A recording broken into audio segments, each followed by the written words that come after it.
पुराने जमाने की बात है। असम के किसी ग्रामीण इलाके में एक कुमार रहता था। उसकी छोटी कमाई से उसका घर खर्च आसानी से चल जाता था। उसे अधिक कमाने की चाह नहीं थी। दोनों वक्त वह पेट भर खाता था और रात को पूरी नींद सोता था। उतने से वह संतुष्ट था। वह दिन भर ढेरों बर्तन बनाता, अगले दिन उन्हें बाजार में बेच आता। दिन में 1.5 या 2 रुपए का नफा होता था। इतनी कमाई से ही उसका गुजारा बढ़िया से चल जाता था। रोटी, कपड़ा और छत की समस्या पूरी होने के कारण वह मस्त रहता था और अपने काम से निपट कर रोज शाम को वह अपनी बांसुरी लेकर बैठ जाता और घंटों बजाता रहता। इसी तरह दिन बीतते जा रहे थे। दिन बीतते बीतने के साथ साथ एक शांत लड़की के साथ उसका विवाह भी हो गया। उसकी पत्नी एक अत्यंत सुंदर सुशील लड़की थी। वह अपने पति के काम में हाथ बटाने लगी। घर का सारा काम वह वो खूब मन लगाकर करती।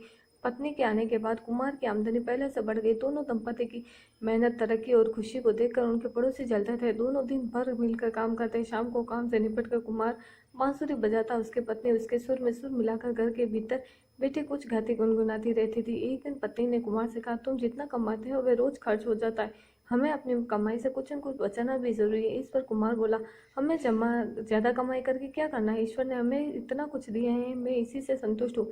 चाहे छोटा ही सही, हमारे पास अपना घर है, खाने की कमी नहीं है। इससे बढ़कर और हमें क्या चाहिए?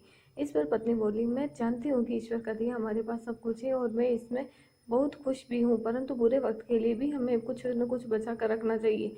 कुमार को अपनी पत्नी की बात उचित लगी। अब दोनों पहले से अधिक मेहनत करने लगे। पत्नी भोर में ही उठकर काम में लग जाती। कुमार भी देर रात तक काम करता, फिर भी दोनों अधिक बचत नहीं कर पाते। अतः दोनों ने फैसला किया कि इस तरह अधिक कमाई के चक्कर में अपना सुख चैन खोना उचित नहीं है। वे फिर पहले की तरह मस्त रहने लगे। एक दिन कुमार बर्तन बेचकर बाजार से घर लौट रहा था। शाम ढल चुकी थी। वह थके पैरों से खेतों से गुजर रहा था कि अचानक उसकी निगाह रास्ते पर पड़ी एक लाल मखमली थैली पर पड़ी। उसने थैली को उठाकर देखा तो उसके आश्चर्य का ठिकाना न रहा। थैली में चांदी के सिक्के भरे पड़े थे। कुमार ने सोचा, यह थैली जरूर किसी की गिर गई है, जिसकी हो उसे दे देनी चाहिए। उसने चारों तरफ निगाह दौड़ाई, दूर दूर तक कोई नजर नहीं आया। अंत में उसने ईश्वर का दिया इनाम समझकर उसे उठाया और घर लेकर आया। घर आकर कुमार ने अपनी पत्नी को सारा किस्सा कह सुनाया। पत्नी ने ईश्वर को धन्यवाद दिया। कुमार ने मुस्कुराते हुए कहा, तुम कहती थी कि हमें वक्त के लिए कुछ बचा कर रखना चाहिए, सो ईश्वर ने ऐसे आड़े समय के लिए हमें उपहार दिया था। पत्नी बोली, ऐसा ही लगता है, हमें गिन कर देखना चाहिए कि चांदी की कितने मोहरे हैं। दोनों जमीन पर बैठकर मोहरे गिनने लगी। पूरे 99 थे। दोनों की बातें खिल गई। पत्नी बोली, इसमें हमें बुरे वक्त के लिए रख देना चाहिए, कल को हमारा परिवार बढ़ेगा तो खर्चे भी बढ़ेंगे। कुमार बोला, पर 99 की गिनती अच्छी नहीं लगती, हमें पहले 100 पूरे करने होंगे, फिर हमें इन्हें बचा कर रखेंगे। पत्नी को पति की बात उचित लगी। दोनों जानते थे कि चांदी के 99 मोहरों का 100 करना कोई बच्चों का खेल नहीं। फिर भी दोनों दृढ़ निश्चय किए कि वे इसे पूरा करके ही दम लेंगे। अब दोनों ने दोगुनी मेहनत से काम करना शुरू कर दिया। कुम्हार बड़े सवेरे उठकर बर्तन बेचने निकल जाता, देर से घर लौटता और देर रात तक बर्तन बनाता रहता। पत्नी दिन भर घर का काम करते, एक पल भर भी मुफ्त नहीं गवाती। बचे समय को बर्तन बनाने में लगाती। शाम होते होते दोनों थक कर चूर हो जाते। काम के बोझ के कारण कुमार ने बांसुरी बजाना छोड़ दिया। पत्नी गुनगुनाना भूल गई। अपने पास पड़ोस या मोहल्ले में कहीं जाना छोड़ दिया। अब 24 घंटा काम में जुटी रहती। दोनों दिन रात एक एक करके पाई जोड़ रहे थे। अब 2 जून के बदले 1 जून के भोजन के लिए भी दिन गुजारा ना मुश्किल हो गया। पड़ोसी खुसर फुसर करने लगे कि इनके यहाँ जरूर कोई परेशानी है, जिसकी वजह से ये दिन रात काम में जुटे रहते हैं। 6 महीने बीते बीते उन्होंने 100 मोहरे पूरे कर लिए। अब तक दोनों को पैसा जोड़ने की लालच लग चुकी थी। दोनों सोचने लगे, 100 मोहरे से क्या होगा, हमें 100 और जोड़नी चाहिए। अगर 100 और जोड़ गए तो कोई बड़ा व्यापार शुरू कर देंगे और मजे से दिन काटेंगे। दोनों ने अपनी अथक मेहनत जारी रखी। इधर पड़ोसियों का बेचैनी बढ़ती जा रही थी। रूपाली दोपहर को खुद कुमार के घर पर जा पहुंची।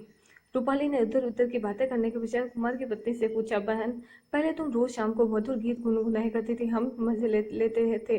आजकल तुम्हारा गीत सुनाई नहीं देता, तुम्हारी तबीयत तो ठीक है? कुमार की पत्नी ने यूं ही कहकर बात टालने की कोशिश की और अपने काम में लग गई, परंतु रूपाली कब मानने वाली थी। वह बात को घुमा कर बोली, आजकल बहुत थक जाती हो ना, तुम्हारी हालत देखकर मेरा कलेजा छलनी हो जाता है। कहो तो मैं पिया तुम्हारी मदद कर दूं। रूपाली के प्यार भरे शब्दों को सुनकर कुमार की पत्नी पिघल गई और बोली, हाँ बहन, मैं सचमुच बहुत थक जाती हूँ, पर क्या करूँ, हमें 100 पूरे करने थे, इसलिए दिन रात मेहनत करने के चक्कर में जैसे सब कुछ भूल गए। हम बड़ी मुश्किल से 100 पूरे करवाए। क्या मतलब? रूपाली बोली। कुमार की पत्नी ने रूपाली को 99 मोहरों का पूरा किस्सा कह सुनाया। ध्यान से सुनने के बाद वह रूपाली बोली, बहन, तुम दोनों तो गजब के चक्कर में पड़ गए हो, तुम्हें इस चक्कर में पड़ना ही नहीं चाहिए था।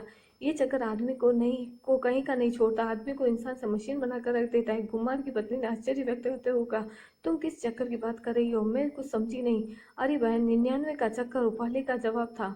कुमार की पत्नी अवाक होकर रूपाली का मुंह ताकती रह गई। शिक्षा अधिक बटोरने की चाहत इंसान के सुख चैन